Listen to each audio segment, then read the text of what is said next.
want to talk about garden beds and lighting up your garden beds at night. I know it's not something most of us think about doing, and in fact most of my clients probably don't because they're going to be out there during the day. But if you live in an area that's really hot, or if you're just a super avid gardener, you're going to want access to your garden to pick vegetables as long into the night as you want.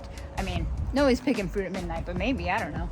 Anyways, I want to show you this concrete planter that we poured for one of our clients. It's a nice sturdy planter. You can see all my stuff here.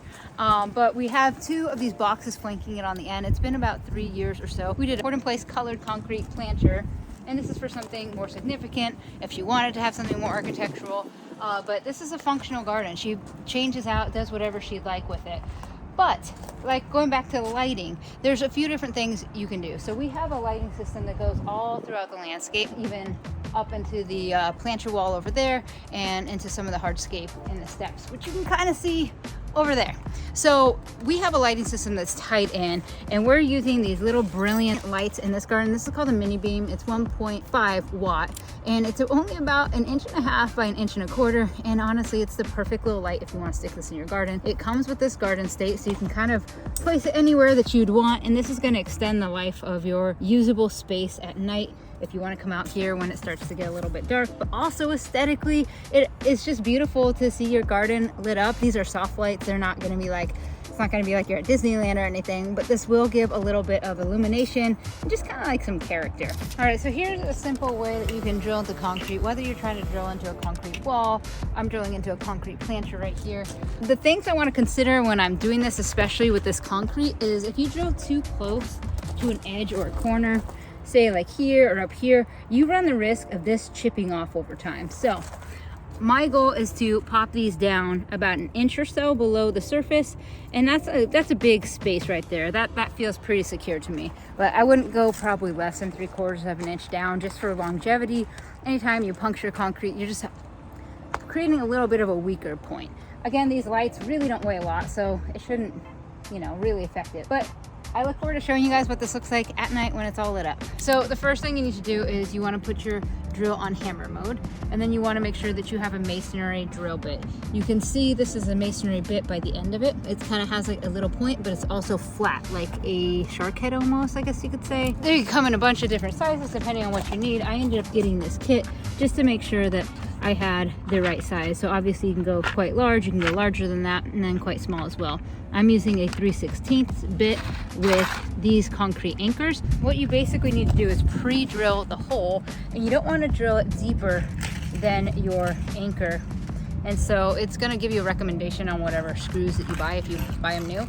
You don't want to drill deeper than this. I ended up taping or marking on the drill with the permanent marker how far it should go in, and that way when I'm drilling in I can just stop there.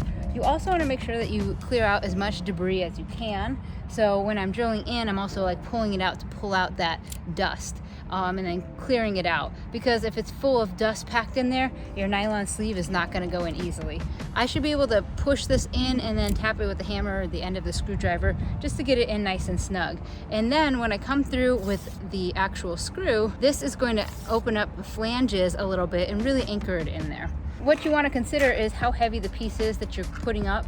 I'm doing these tiny lights, so this is plenty sufficient for that. But when you're anchoring into concrete, make sure that you get the right anchors for the weight of the thing that you're hanging. Hopefully this is helpful. Let me know if you have any questions below. The first thing you want to do is start with marking out your light placement. Again, drop it down far enough not to chip the top, but not too high where the soil or compost will cover it eventually. Also, you want to space your lights out in the planter before you start, because once you drill them in, you certainly don't want to have to move them.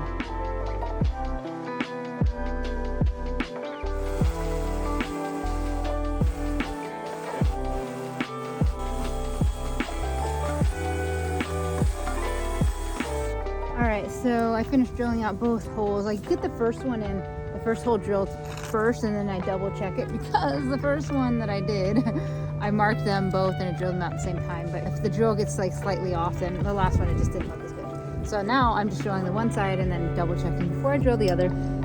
I'll take the nylon sleeve next, and this should just tap right in here. Go ahead and knock it in. There we go. So I'm gonna put the hood back on our light here. Just hand tighten these. guys in. There we go.